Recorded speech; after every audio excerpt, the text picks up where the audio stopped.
A couple of days ago, my country, Nigeria, released the result of young men and women who took Jamb in 2025. And what you come to realize is that wherever you go on the social media, that is the talk of the town, as they say. The reason being because it is said statistically that 1.9 million people of this great nation took Jamb examination. And then out of that 1.9 million people, only 400,000 people score above 200. In other words, 1.5 million people scored below 200, which is the average cutoff mark that we use to give people admission in my country. I suppose if it still remains the same, I don't know. So what that means is that if we should apply logics in this, that means at the end of the day, this year alone, we are going to be able to give admission to only 400,000 Nigerians out of 1.9 million people that want to go to school. Now, that is not a problem because if you look at it, it traces back to 2010. What you realize is that there hasn't been much different. In 2010, you had 60% of people who scored below. In this year, you're about 78%. Last year was about 77. There are years that are 70, 74, and all of that. So there was no much disparity between the scores that people have been having over the years to this point.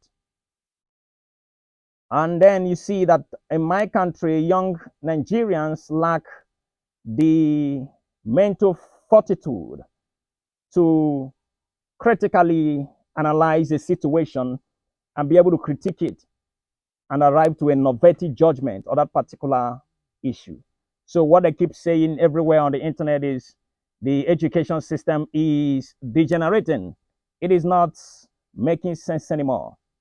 As though the people who took Jamb in 2010 are better off than the people who took Jamb in 2025. They are not different, unless you are not being realistic with yourself. You see, I like to approach everything from pure reason, empiricism, empirical observation. The first question I want to ask our great nation is this: are we opening schools so that we train our kids? Or are we opening schools so that we shut down the door?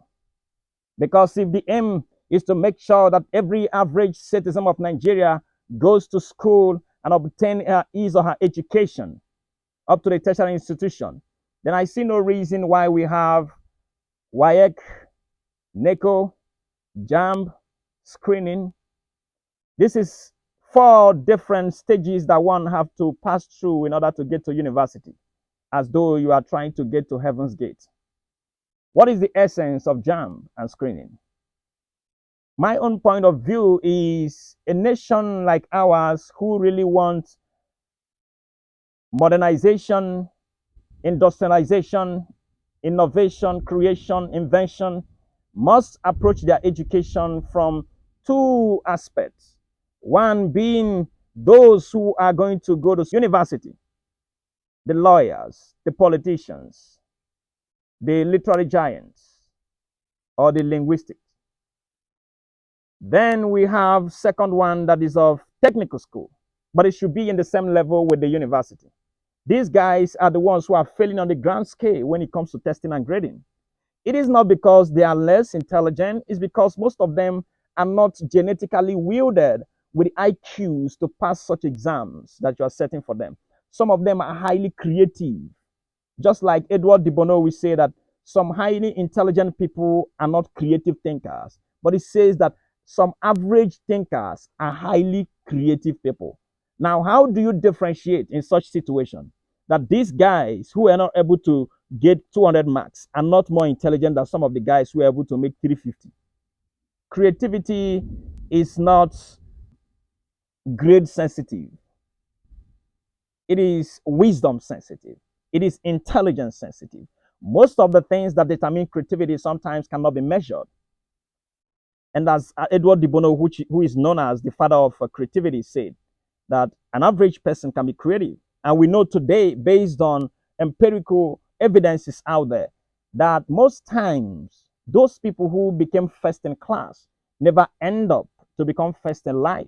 That is the reality of existence. It was Montelli who made a very cogent statement towards that angle. He said that life gives us three type of education. He said one we get from home. He said second one we get from the school teachers. He said the third one is the one that the real life gives to us. And he said that the third one disagree with the rest of the two.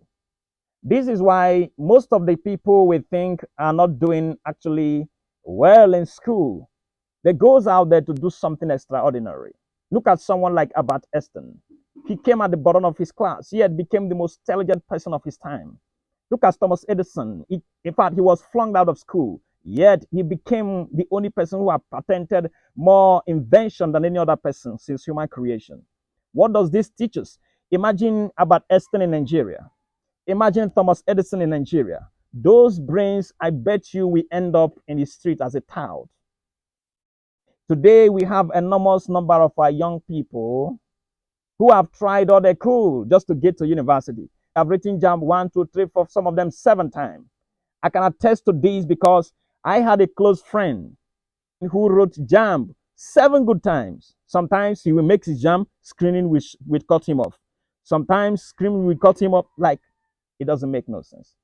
What if we strategically devise a situation whereby every person is measured based on their creative ability, their ability to do things, not just passing testing and grading?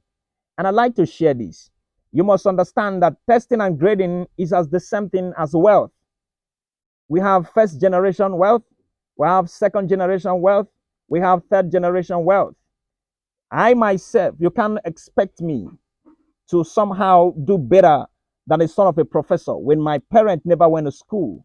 I didn't think I was able to read at the age of, I can't recall exactly, but I was on primary 5. I could remember vividly when I started reading. I didn't know how to read until primary 5. But nothing much changed, even though I went to school, right? I loaded school anyway. But what I want to share is the fact that after several years, I tried to engage some of our students, many my classmates. I figured out that they start sounding as though they have never been to school. Their analytical ability, their views, their ability to interrogate situation all died. There are a bunch of people who have certificate, first class, 2-1, 2-2. Yes, in reality, they cannot defend that because our education system is created in such a way that what we do focus on testing and grading, obtaining grades, and not about what you can do. And you must understand that education itself and the university as it is not a place where you go to pass exam. I don't know how long this is going to take our academics to understand. Education as it is in the university level is where you learn how to think and how to research. It's not where you learn how to pass exam. All the exams that you have been passing in primary, secondary is enough.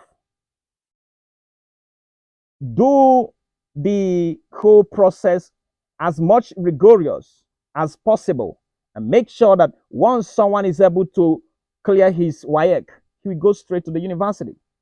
What is the essence of Jamb? What is the essence of screening?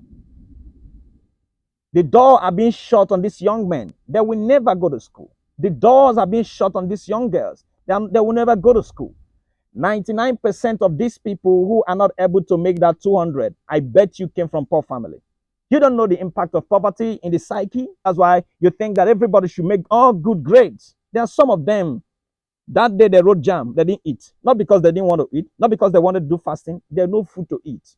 Those are the people you want to give you 200 in Jamb. Why is it taking us too much time to arrive to the reality that there are so many things against us? And we need to bring in a very powerful initiative to creating a system that will enable every single individual in this part of the world to thrive. Now imagine the education system in Nigeria. Nigeria, we know, is the giant of Africa. That there's no debate to that. If education system of Nigeria is like this, tell me what will be the fate of the neighboring countries around us. You see, it is a problem that has become a prevailing circumstances in the continent of Africa. What I say is, let us begin to ask ourselves, do we want our children to go to school, or do we want them to be touts out there? There's a saying that when you open the door of school, you close the door of prison. When you open the door of prison, you close the door of school. That's why you have a lot of touts having guns here and there, killing, pillaging, destruction. When children are well articulate mentally, they cannot take gun and destroy. They can't belong to Yahoo Yahoo. They cannot do money ritual because they can actually intelligently define a situation, knowing fully well that this is superstition and does not have any realistic basis on what I've been told. But today, all they know is, I want to get grade. I made first class. I made 2-1. I made this. I made that. That's not a problem. What can you do? If we think that we are getting it right, show me where we are producing cars. I'm not talking about assembling cars. And even those places that most we are assembling cars, they are expatriates filled in that place. Show me where we are producing smartphones. Show me where the biggest factories where we are producing fabrics in the world. 99% of the fabrics we wear here in this country and this continent is made in China. We must ask ourselves, is our education paper education or education that enables doing? And if that's the case, we now have to readjust our mentality towards testing and grading. You cannot do better than the Chinese. Chinese started testing and grading in 1610. Africa, mostly my country, Nigeria, the Igbo people experienced and came in contact with the modern education, I think in 1842. Is that how you are going to compete with the rest? You want to use the model that the Europeans are using to test their people, to test people in Nigeria, and expect that you are going to get the same result. Be realistic. We have to make sure that every brain in Nigeria must be a contributing brain, not a liability. What we are producing because of testing and grading are liabilities. I met some of my fellow classmates. They have never picked up book to read again after 9 years of leaving school. In other words, they remain stagnant. Those 12 pages of book they read in the university, they think that that is all they needed to succeed in life. Now they go from place to place saying there's no job, the government is not doing this, the government are not doing that. It's not true. You are not highly skilled. The soul of education is to create. In every circumstances, educated people create solutions. So if we are truly educating our people, we should not have more number of our graduates complaining there's no job. We should have them building jobs. I don't care the situation of the government. They will be the ones to initiate a system that will trigger the government to change. Because when you have 20 million Nigerians doing things that the geniuses of the world are the ones who do it, there is no way that the government will not control. You can't have large number of your people complain about situation. There's no job, and think you can build it. It's all traceable back to this. Let's begin to ask ourselves, what is the education we want? Is it to give our people the ability to create and change system, or is it the ability to have certificate and speak English? Because that's what we are doing, and that's what we have been doing for a very long time. That's why you hardly find people who are well refined, articulate today. It's not necessarily about grading. It is about what are we doing. Let's figure out a model. These guys are poor. You are living in a country where most of your people are poor. A poor man does not read, except for few of us who almost died in trying to gather one or two informations. Poor people don't read. I could remember back in those days when we were in the University of Nigeria, Enugu campus, a whole food day would go without knowing what to eat. We can't see no food to eat. Is that how we are going to compete with the children of professors? Is that how we are going to compete with the children of the middle class or the elites of the society? It is practically impossible. So if I make 10 in my Jamb, I probably did better than the son of a professor who made 300. If you don't want me to tell you the truth, I'm telling you the truth now. Let me tell you, most of those guys that made 150 are more intelligent, creative, innovative than some of the guys who made 300. We don't want to face the truth. Do you want to build a nation? Like I gave you example. Edison and what is his name? Thomas Edison.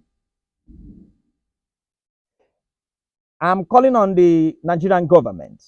I'm calling on the Nigerian citizen.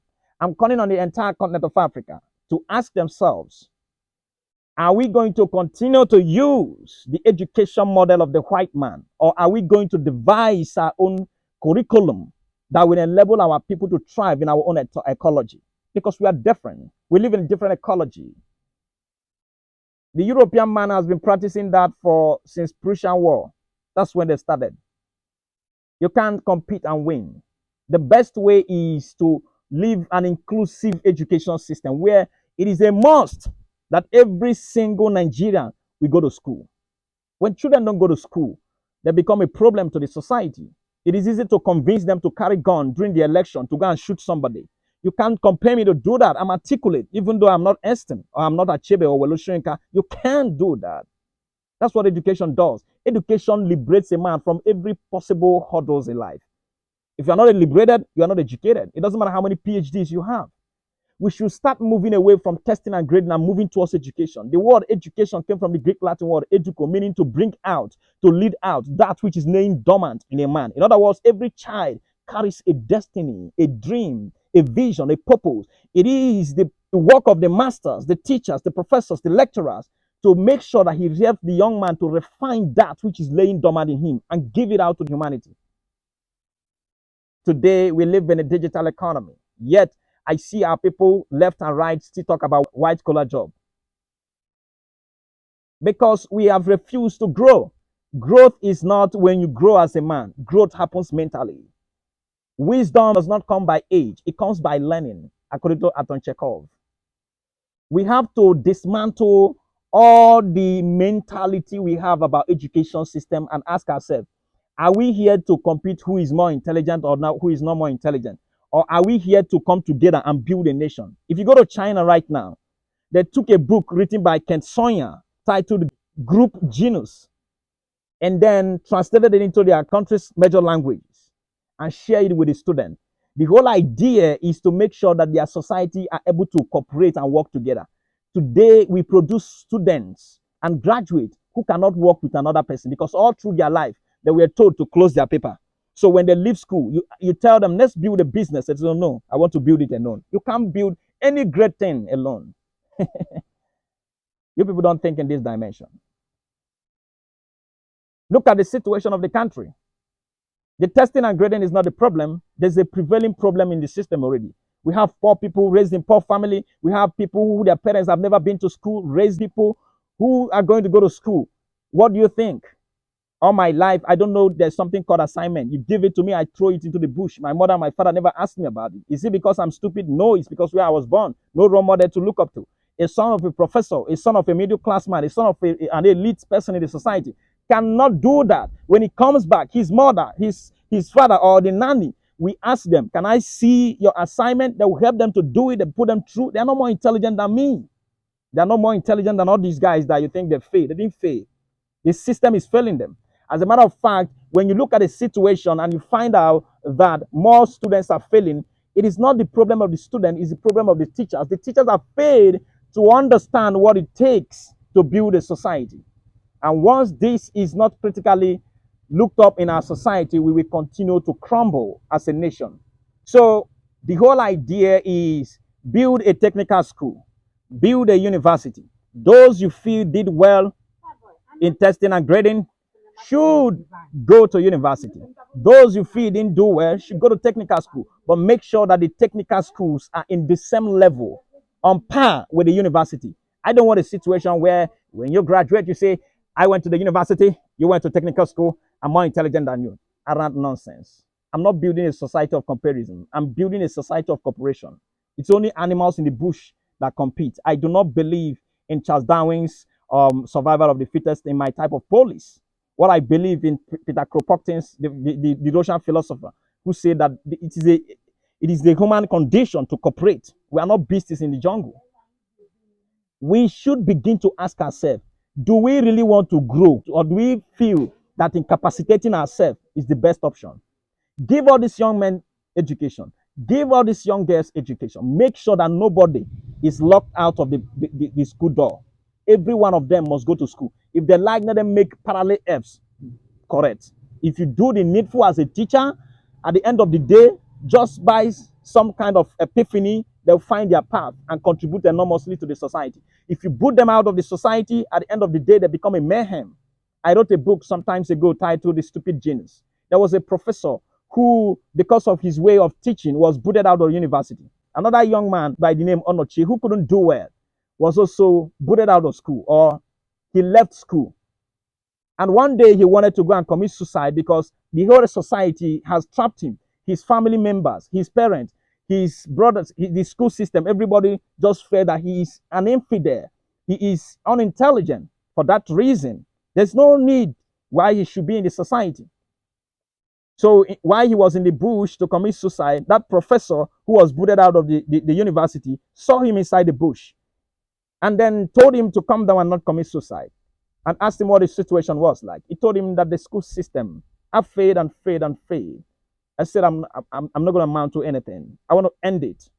But the professor had to advise him, took him, placed him in his house, because the professor had to go and live alone in the bush.